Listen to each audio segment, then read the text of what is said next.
Ma rencontre clinique avec le trauma psychique se fit peu après l'obtention de mon diplôme universitaire, alors que j'occupais depuis quelques semaines le poste de psychologue d'une cellule d'urgence médico-psychologique. C'était en 2015. Chacun se souvient certainement des actes terroristes qui ont frappé la France cette année-là. Ce fut pour moi une plongée dans la clinique brute, riche et brute, voire même brutale, au regard de ma préparation et de ma formation en amont et sur le moment. Ma conception du soin psychique à l'époque consistait à appréhender dans l'après-coup une revisite dans l'actuel d'un passé déjà lointain, décorrélé du vif de l'actuel, en quelque sorte. Là, il en était tout autrement, puisque la rencontre clinique se faisait du fait d'un événement traumatique vécu dans les dernières heures, parfois même dans les dernières minutes, sans qu'un désir de travail psychique ait été formulé, réfléchi, mûri ou même pensé. Pas de demande, donc. Et en toile de fond, la possibilité que la personne traumatisée reste fixée dans un temps figé, dans l'effroi produit par la rencontre avec le réel. Ce constat, à la fois donc bousculait mes préjugés, mais introduisait également dans le même temps la question de la temporalité inhérente à toute existence humaine. Car la temporalité, n'est-ce pas au fondement du vivant? N'est-elle pas un élément déterminant qui le caractérise? Au contraire de l'effroi, qui, ainsi que l'écrit Christian Hoffmann, se produit dans un moment où le sujet est saisi par un acte de violence, dans le réel de son corps, sans préparation symbolique préalable à l'acte. Aussi, l'acte clinique permet-il de réintroduire une temporalité, là justement où celle-ci a été brusquement arrêtée au moment de l'expérience traumatique. Et cette temporalité, Lacan nous indique qu'elle est intimement liée au langage. N'oublions pas, dit-il, que passé, présent, futur, ces temps constitutifs du rapport temporel sont ceux de la grammaire. Il est tout à fait simple de s'apercevoir, dit-il encore, que le temps ne se repère à rien d'autre qu'à l'acte de la parole. Le présent, c'est ce moment où je parle, et rien d'autre. Plusieurs années plus tard, s'opère un changement sémantique à l'occasion duquel la névrose traumatique développée par Freud devient l'ESPT français, l'état de stress post-traumatique, ou le PTSD américain, le Post-Traumatic Stress Disorder. C'est désormais la notion de stress qui remplace celle de névrose, forçant le constat que cette opération situe désormais le traumatisme psychique du côté du biologique et non plus du psychisme. Cette perspective somatique fait du trauma un événement du corps désubjectivé qui ouvre la voie à l'utilisation de protocoles, donc utilisables massivement et identiques pour tous. Pourtant, l'étude du traumatisme psychique continue de soulever la question des effets psychiques produits par la rencontre de la réalité matérielle avec la réalité psychique, et donc le fantasme. Nous avions eu l'occasion, lors du dernier colloque du RPH, d'en explorer la dynamique. Pour Freud, le traumatisme psychique correspond à un afflux d'excitation que le sujet ne parvient pas à contenir et à élaborer. L'appareil psychique se trouve incapable de lier ces stimuli à d'autres représentations et de décharger ce surplus d'excitation. Le réel, à défaut d'être symbolisé, ressurgit à travers la répétition. On voit bien donc que ce n'est pas l'événement qui en soi est traumatique, mais bien la manière dont un être va ou ne va pas l'élaborer. Aussi, la manière dont un être va articuler cette rencontre à ses fantasmes va être déterminante. C'est bien ce que souligne Lacan à propos de l'homme au loup lorsqu'il énonce que le trauma est une notion extrêmement ambiguë parce qu'il apparaît, selon toute évidence clinique, que sa face fantasmatique est infiniment plus importante que sa face événementielle. Je ferme la citation. Ainsi, dans cette perspective psychanalytique, et à l'inverse d'un certain nombre d'autres théorisations, l'événement passe, dit Lacan, au second plan dans l'ordre des références subjectives. Il s'agit donc finalement d'une opération de décollage d'éléments distincts, mais qui apparaissent d'abord confondus, opération qui sera constitutive du travail psychique clinique. Ce travail consiste en fait notamment à réintroduire une temporalité, ce dont j'aimerais vous parler au travers des différents temps qui jalonnent le travail clinique et attestent de l'évolution de la position subjective d'un être ayant fait l'expérience d'un traumatisme psychique développé en réaction à un événement externe.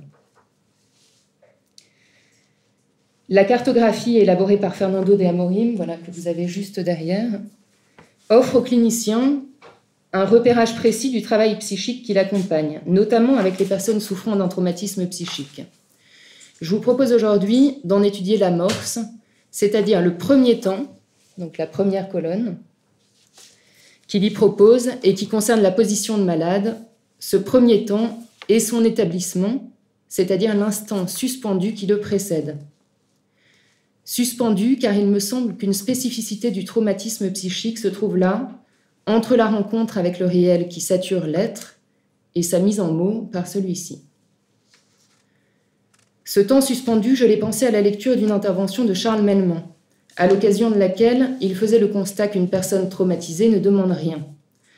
Un arrêt du temps, donc, et, encore une fois, pas de demande. Là, justement, où l'émergence d'une demande indiquerait le rétablissement d'une temporalité et d'une altérité. Une altérité, car ce réel vide, comme il l'appelle, est une menace sans signification. Donc ça, ce sont les mots de Charles Melman, qui ne se prête à aucune interprétation. Si le patient faisait quelques projections paranoïaques, dit-il, c'est-à-dire supposerait que là, dans ce réel-là, il y a quelqu'un qui lui a voulu quoi que ce soit, il serait sauvé. Il ne serait plus dans le traumatisme. Son problème, c'est que dans ce réel-là, il n'y a rien, il n'y a personne, ça ne veut rien dire. Fin de la citation. C'est pour cela qu'introduire une dialectisation au plus près de l'événement, sans attendre, constitue une urgence clinique, une forme de réanimation psychique. Cette dialectisation peut concerner l'événement, ce que la personne a pensé, senti, vu, entendu, ressenti, et l'on sait combien ces éléments peuvent jouer un rôle important dans la question du traumatisme psychique, mais ce n'est pas une nécessité. Elle peut également porter sur des événements qui n'ont rien à voir, ce que Melman appelle le terreau plus ou moins microbien d'une enfance, puisque cette opération vise à le réintroduire, cet être, dans ce qui a creusé le lit de sa subjectivité. Dans ce temps suspendu, symbolique et imaginaire ne sont pas détruits, mais ils se trouvent comme encapsulés par le réel, sans plus de mouvement entre eux. D'un point de vue clinique, le nouage qui va progressivement s'opérer entre réel et symbolique au cœur du soin psychique va être déterminé par la mise en place du transfert. Il va agir comme un élément clé facilitant le passage de la fixation à l'événement, à un questionnement singulier qui sera propre à chaque être. Amorim nous invite à interpréter toute manifestation organique justifiant d'une hospitalisation comme une forme d'appel au clinicien, c'est-à-dire une demande. Mais que dire lorsque, dans le cas du traumatisme psychique, aucune expression traumatique psychique n'est encore décelable ? Qu'est-ce qui dès lors autorise l'intervention du clinicien, dont on sait pourtant toute l'importance qu'elle peut avoir pour un être ? Avant l'émergence d'une demande, n'est-on pas dans le champ du préventif ? Et dans ce cas, il y aurait donc dans la démarche du clinicien d'aller vers une dimension d'assistance basée sur l'hypothèse que la blessure psychique est peut-être déjà là, silencieuse, mais évolutive. Cela m'évoque également la dimension d'espérance qu'Amorim situe dans la clinique psychanalytique. Ouvrir. Après un événement potentiellement traumatique, les expressions symptomatiques psychiques et corporelles peuvent être nombreuses à se manifester, parfois en parallèle d'une lésion organique, un impact de balle, une plaie. Tout cela dans une temporalité plus ou moins resserrée. Dans ce tableau clinique, nous l'avons vu, l'élément pathognomonique est celui de la répétition, que l'on trouve à l'œuvre tant psychiquement au travers des rêves, de cauchemars, de flashbacks, de réminiscences, de troubles de l'attention, de rumination, que corporellement, au travers de troubles neurovégétatifs, de la digestion par exemple, de l'activité cardiaque, des troubles de l'appétit ou du sommeil. Au-delà du principe de plaisir, Freud appréhende la répétition observable dans la névrose traumatique et qui semble intervenir à l'encontre de l'accomplissement de désirs comme une tentative de maîtrise qui a fait défaut au moment de l'événement traumatique. Dans le développement psychique, cette compulsion de répétition date d'avant le principe de plaisir. Freud présente à ce propos le jeu de la bobine, au cours duquel un enfant d'1 an et demi, son petit-fils Ernst, fait disparaître puis revenir une bobine de fil qu'il a à la main. C'est à partir de cette observation que Freud théorise le renoncement pulsionnel à l'œuvre chez le garçon, s'opposer au départ de la mère, expérience qui permet à l'enfant de passer de la passivité de l'expérience de vie à l'activité de jeu. Cette répétition, notamment au travers des rêves, Freud nous apprend que sa fonction première vise le rattrapage, sous développement d'angoisse, de la maîtrise du stimulus, elle dont le manque est devenu la cause de la névrose traumatique. C'est seulement une fois cette tâche résolue que le rêve peut s'articuler au principe de plaisir. Dans sa cartographie, Amorim situe la tentative de maîtrise du réel dans les temps 1 et 2, lorsque l'être occupe la position de malade ou celle de patient. Le clinicien, quant à lui, au cours de son intervention, peut être tenté de réparer à la place du malade le préjudice subi. N'est-ce pas d'ailleurs ce dont il est question avec l'utilisation actuelle excessive du signifiant « victime » dans le champ clinique ?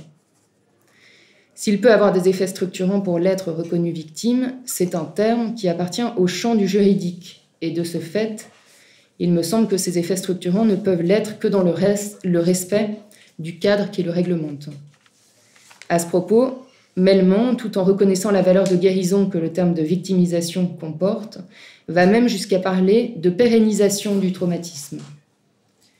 Ce qu'il signale par là, c'est que cette façon de traiter le traumatisme en dessine la marque qui va rester présente la vie durant, plutôt que de n'être rattachée qu'à un moment précis. En renonçant à cette tentative de maîtrise, le clinicien ouvre un espace de parole au sein duquel le malade va lui-même subjectiver l'expérience vécue. Les signifiants qui avaient fait défaut vont alors progressivement s'accrocher aux représentations qui elles-mêmes vont se lier à d'autres représentations et ainsi réintroduire une temporalité, là où la compulsion de répétition en témoignait l'arrêt. Les différentes manifestations symptomatiques dont j'ai parlé plus tôt sont observables quel que soit le contexte dans lequel se produit l'événement potentiellement traumatique.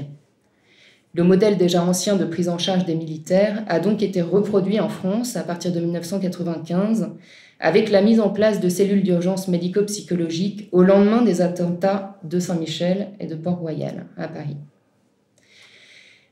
L'idée était de permettre d'effectuer un premier tri, qui est une terminologie militaire, et ainsi d'identifier les personnes nécessitant des soins psychiques en urgence. Pour les militaires, l'enjeu était bien sûr de renvoyer les soldats le plus vite possible sur le terrain. Plus largement, l'idée était, et elle est toujours, de permettre une première rencontre avec un soignant et ainsi d'initier des prises en charge au plus près de l'événement. Sur la cartographie proposée par Amorim, ce premier temps est celui de l'appel, en réponse aux besoins qu'a peut-être fait naître une rencontre traumatique. Toute l'évolution de ce travail va ensuite être déterminée par l'établissement ou non du transfert. Voici ce qu'en dit Melman. Si vous établissez un transfert avec ce patient, il est guéri. Il est guéri parce qu'il a affaire avec un réel habité. Il y a quelqu'un là-bas et à qui maintenant, non seulement il peut parler, mais d'où il peut parler. Seulement, Melman indique aussi que ce transfert ne se fait pas sans difficulté, car il comporte pour ces patients le renoncement à la jouissance de ce réel brut, d'une qualité, dit-il, bien supérieure à celle du semblant qu'ils avaient connu jusque-là. L'établissement de ce transfert est encore plus délicat lorsque les professionnels de soins se multiplient.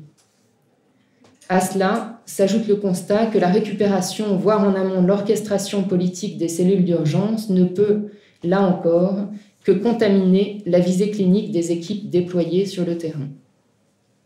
Faut-il pour autant remettre en cause la pertinence de ces équipes mobiles ?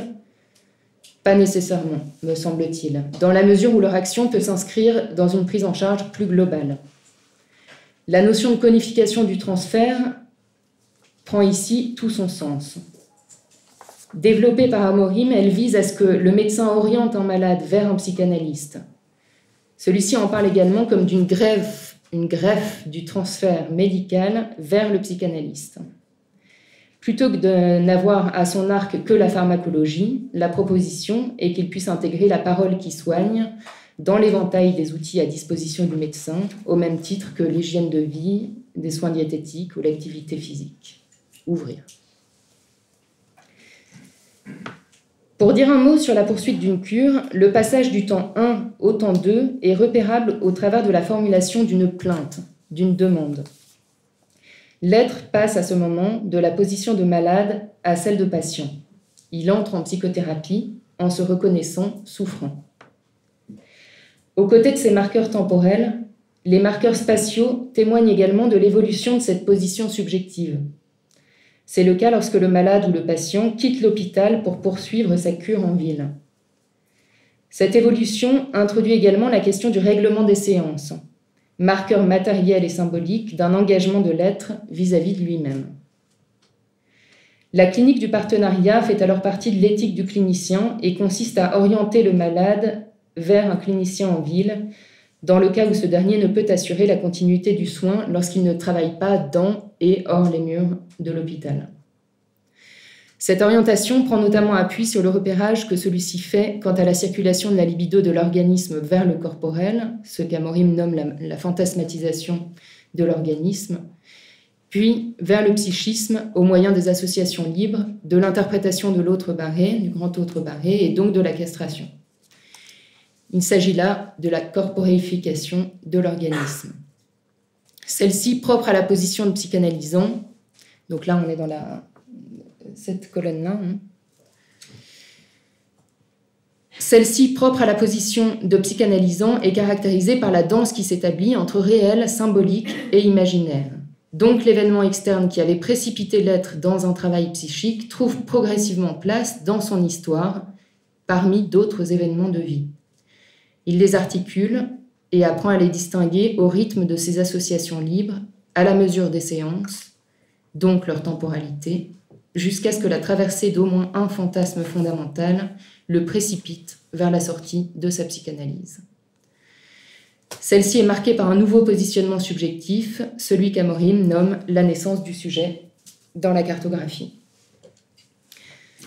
Cette opération délicate du décollage du réel par l'introduction du symbolique ne peut se faire que dans la mesure où une temporalité est respectée et mise au service du transfert naissant. Merci. Il y a bien à prendre en compte la manière dont l'imaginaire, au travers de la vie fantasmatique propre à chacun, vient colorer le rapport au réel. Derrière la rencontre traumatique, qu'y a-t-il ? Ce temps suspendu, je le pense finalement comme une matérialisation de l'inertie dans laquelle l'effroi a précipité l'être et l'y a figé, pour un temps au moins.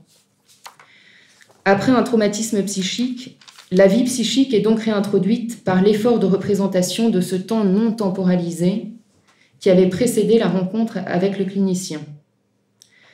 Cette opération de réintroduction du symbolique au moyen de signifiant constitue une mise en mouvement qui offre une possibilité à une personne de réhabiter son être et peut-être de l'habiter autrement.